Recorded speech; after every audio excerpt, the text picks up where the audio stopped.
Hi there, my name is Claire Downham and I am a wellbeing guide, and today I'm going to share the truth about stress. So I'm going to start with a little bit about my journey with stress, and boy have I had one. It was the 31st of March 2015 when I walked into my office and I took one look at my computer and I couldn't switch it on. I couldn't even bend down and press that button to start my day as I'd done so many times in the past. I just couldn't do it. I couldn't face the day. This was a really unfamiliar feeling to me. It's not something I'd ever experienced before. I became very tearful. As you can imagine, it was so strange to just not be able to start the day like the many number of times I'd started my day before.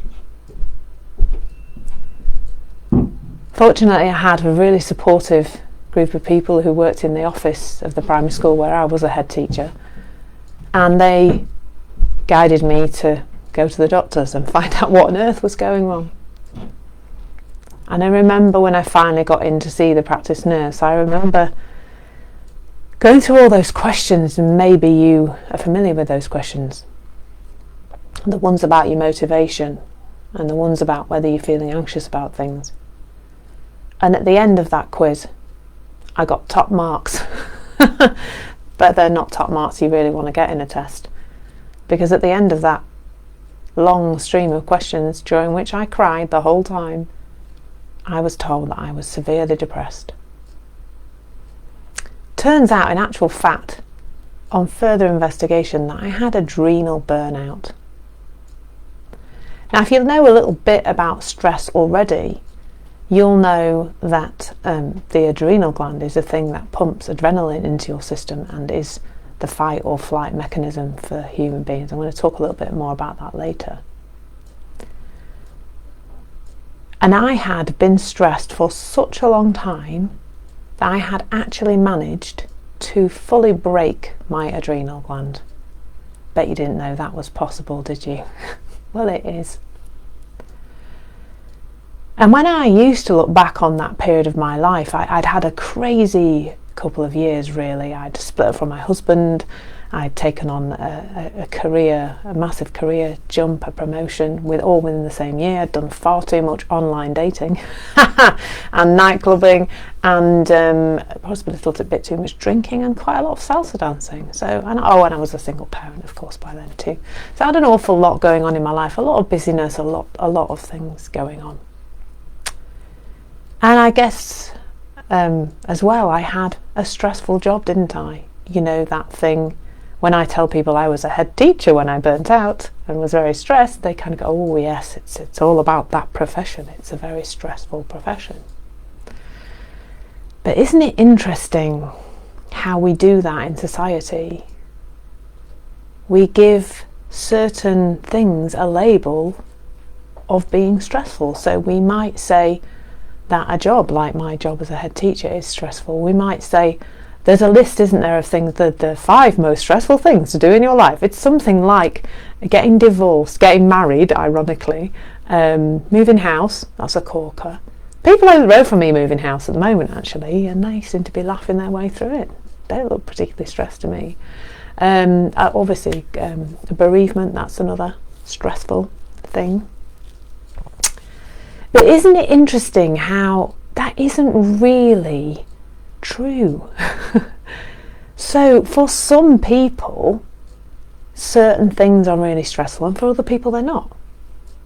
So for example, for some people, goals and targets are like inspiring and exciting and motivating, and they send me running a mile. I'm not really interested in goals and targets. They're not my thing at all. I used to be. Probably part of the reason I'm burnt out. But isn't that interesting how, you know, some of us can find goals and targets really exciting and motivating, some of us don't. And when you talk to doctors about stress, when you talk to people who've studied stress, they actually can't find any consistency between the things that, they can't find a consistent thing that causes everybody stress. And you might have noticed too that thing where you go into a movie with a friend or with a partner or with a child or whoever, and a movie obviously takes you on a beautiful emotional roller coaster, doesn't it? But you're crying and the other person's laughing and you're scared and they think it's hysterical. How bizarre is that? How is that we can experience those things differently? And when you hear a piece of music and you feel a certain way when you hear that piece of music, and you say, oh, that piece of music makes me feel happy or whatever, and the person next to you is like, oh, that piece of music does my head in, I don't like it at all, it's not nice, it drives me mad. Isn't it interesting how we relate to different things in life in different ways? And it's interesting in relation to stress, isn't it? Because how can it be then that if a piece of music could literally, I did a workshop recently where I shared a piece of music with a group of people, and I got 5 or 6 different responses to the word that came to mind when people listened to that piece of music in a group of about 30 people. Massive differences. Isn't that interesting? I wonder what's going on there. Don't worry, I will tell you before the end. So how does stress really work? There's a famous book called Why Zebras Don't Get Stomach Ulcers. So I'm going to use a zebra in my little story of nature and how that stress response works in nature. So if you were out in the savannah and you were a zebra having a fabulous time, there's that zebra eating the grass out in the savannah, and a lion appears, then clearly at that point when the zebra realises the presence of the lion, the zebra will get everything inside the zebra will switch on to get it moving. So that's the stress response. So the zebra will have more adrenaline, more cortisol, more glucose in its bloodstream. And at that point, the zebra will then have much more strength and much more energy, and will be able to, hopefully, for the zebra's sake, although not for the lion because it won't get any dinner, the zebra will get away from the lion. And on the day when the zebra gets away from the lion, the zebra does not spend the rest of the day on the savannah with its head in its hands, with its head in its hooves, bemoaning the fact that there was a lion, worrying about the arrival of the next lion. Oh, what will I do if the next lion comes? What will happen? How will I protect me and my children? And it's all just and then wind itself up into a frenzy. Isn't it interesting how nature doesn't do that?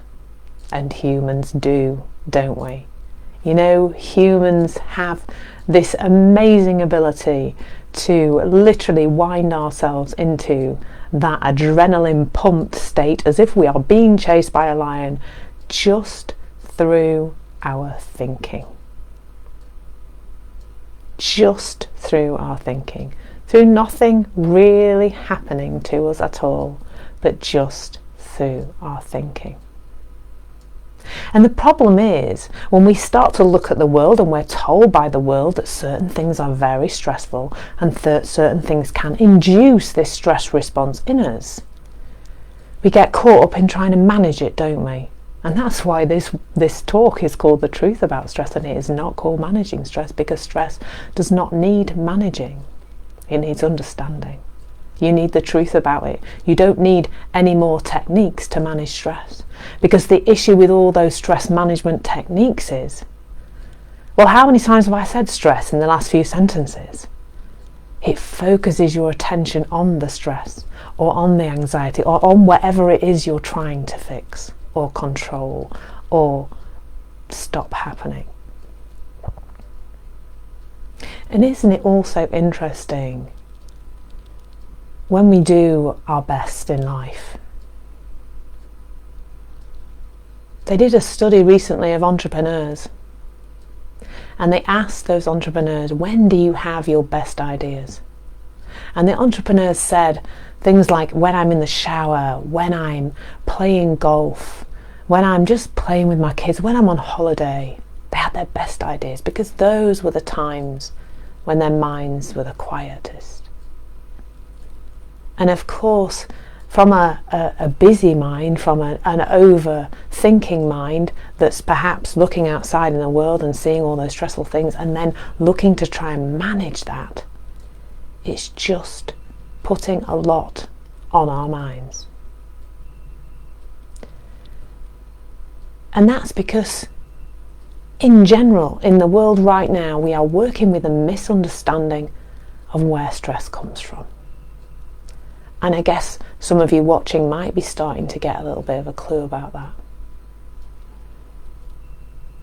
Stress comes from only one place. That feeling of stress in our bodies, that rise in adrenaline, comes from our thinking.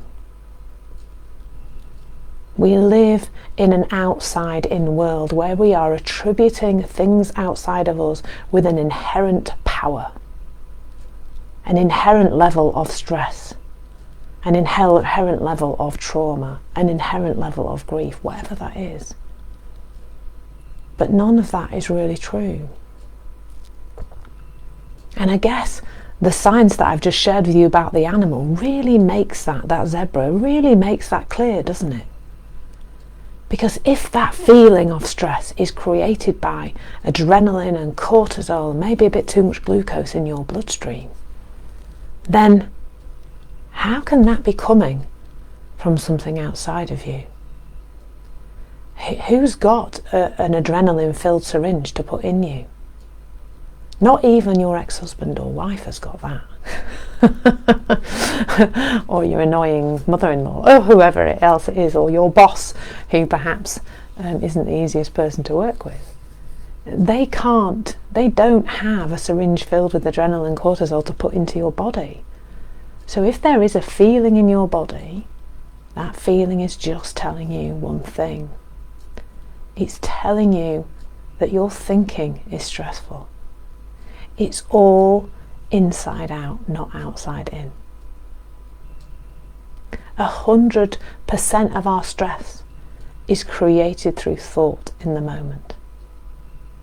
And that doesn't mean that real things don't exist. So here is a glass with some water in. It absolutely does exist. It is real and solid. I'm not denying the existence of external circumstances or real life objects. But you and I will be experiencing this glass in a different way. You might be thinking, oh, I don't really like a pint glass. It's too big. There's a lot of water there. Is she going to drink all that? I'd be on the loo all day. Anyway, you might be having all sorts of thoughts. Whereas I'm thinking, oh, this is my second one of these today, and I'm always quite excited to drink 2 litres of water every day. And the glass makes me smile because I'm fairly sure my other half stole it from a pub because it says Marston's on it. Don't tell anybody. So we're both able to experience that glass, aren't we? But we will experience it different ways. Even colours, we think we're seeing the world in exactly the same way as other people, but we're not. Every moment of every day you are taking in your experience through your thinking. And that's why we all experience the world differently. That's why you can go to a movie and go on a completely different emotional roller coaster to the person sat next to you.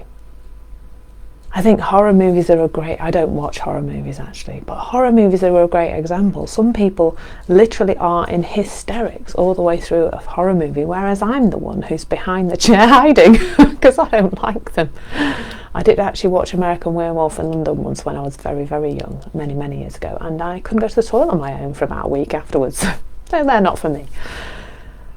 But we think, don't we, that we're cameras. We think we're going round and the world looks like this and the world looks like this and the world looks like this, and we're taking a photograph of the world around us. But in actual fact, it's something very, very different. We are more like projectors. Yes, we take in those external circumstances, but then we process that through our thinking and that becomes our reality. I mean, just try for a moment to have a happy thought and a sad feeling at the same time, or vice versa. You just can't do it, can you? And the trouble is that when we see parts of life as inherently stressful, then we go all out, don't we, to change the world outside us. And we keep trying and trying and trying to change the world outside us. And my goodness, have we had that one smacked in our faces at the moment? We're not in control. And when we feel like we should be, or we should be able to take control of the outside world, it is exhausting.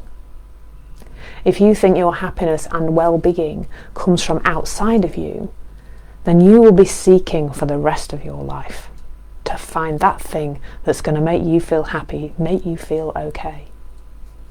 You're going to be looking a really long time. And quite often we get caught up in our feelings, don't we? There's that feeling. That feeling means I must do something about the outside world. I must manage something. But I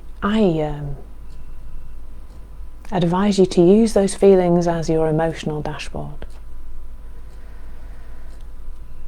So when you feel a feeling, it's only telling you one thing. It's not telling you about the outside world. It's not telling you there's something wrong with you or you can't do something. Your feelings are only ever telling you one thing. Your feelings are just telling you that your thinking is not in a good place. Your feelings are just telling you that you're thinking something. So if you have a stressful, anxious, wound up, pent up feeling, then that's telling you have some stressful, anxious, wound up, pent up thinking. If you have a happy feeling, that's telling you that you've got some happy thinking.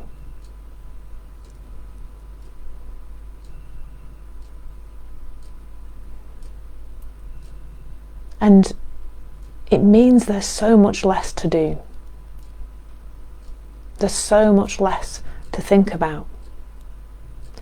Because if we are spending our lives looking outside of us to change and fix the outside world to make it okay so that we can be okay, as I've already said, that is exhausting.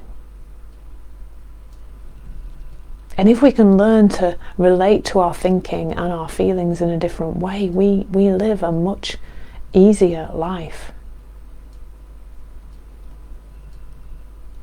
Your thoughts are constructions, not instructions. Your thoughts are being constructed moment by moment by your mind, by your brain. You don't get to control what thoughts come in, but you do get to decide where to focus your attention moment by moment.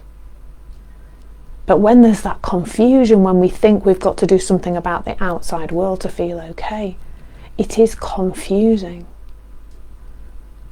It's confusing it because it's not really how it works. And it's so easy to get caught up in trying to fix things. But just remembering that feeling is telling you about your thinking. It's just telling you about your thinking over and over again is so freeing. There is nothing in life that is inherently stressful. There's some great examples. If 10 people go into a lift and the lift gets stuck, 5 of those people come out absolutely in a state and will probably never go in a lift again unless they get some help to do that or get to understand better where it's coming from.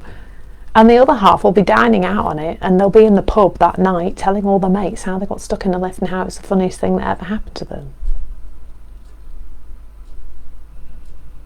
The world outside us cannot make us feel anything, and it definitely cannot make us feel stressed. And when we understand better how that is working, we just work better. So the understanding that I'm sharing with you today, if you're watching this video, you're probably beginning to get an intellectual understanding of what I'm saying. But when you develop a deep embodied understanding of it, your life just looks and works differently. And I liken it to the way children learn about gravity. You know, when your children are really small, if you spend any time with a toddler at all, they throw and drop things. The minute a child can start picking things up, they start throwing them and dropping them all the time. And that is because a little child doesn't understand the nature of gravity. That if you let something go, it will drop to the ground. If you throw something across the room, it will not just float around in the air, it will drop to the ground. And after much practicing, which I used to think was my children being downright naughty and cheeky, mischievous, after a lot of practicing and a lot of dropping things, children just learn. They get this deep embodied understanding of gravity. And then they stop it, because they don't want to have broken toys, and they don't want to be in trouble for dropping and breaking things. They don't want to spill their drinks. And then the joy is you can get rid of all that plastic stuff you had to have for your children to eat and drink out of because they're not going to break things anymore. And then the child by 4 or 5 has this deep embodied understanding of gravity. That does not mean that child knows the word gravity. They haven't learnt the word gravity. They don't have the scientific understanding like Newton did when an apple fell on his head. They don't know all of that. They just have this deep embodied understanding of gravity, and that means that I know not to let go of this glass, because when I let go of the glass it will hit the ground, it will probably smash, and there'll be water everywhere, and that's just not very convenient. So I get to live my life not walking around in broken glasses and cups, because I have a deep embodied understanding of gravity. And when I spend time with people now, I help them through helping them to have insights, to get a deep embodied understanding of how their system works. Because when you have a deep embodied understanding, life just works better. Just like when you have a deep embodied understanding of gravity, life just works better because you're not breaking things. So I invite you today to just connect to the outside world in a different way. The things outside of you cannot create feelings inside you. Just the way you think about those things does that. So just notice today that feeling dashboard of yours. When you notice there's a feeling inside, know that that can only be telling you one thing. It can only be telling you that you've got some thinking related to that feeling. Thinking and feeling are like two sides of the same coin. So when you notice your feelings are off, know that that's because your thinking is off. And just remembering that's how it's working, and it isn't working with all this outside stuff. And that those feelings don't know what you're capable of, and don't know what you can do next today. It's just a remembering. And I invite you to remember who you really are too. Because you're not that thinking. You're the thinker of the thinking, but you're not the thinking itself. And all this is an awareness raising for you to notice, and for you to start to feel different. So, I'm going to close now. I hope you found that helpful, whether you're watching now or whether you watch later. And if you'd like to talk more about this understanding, please do reach out and get in touch. So, as I always say, as I finish anything I say, do take care of yourselves. And remember, it's inside out, not outside in. Thank you.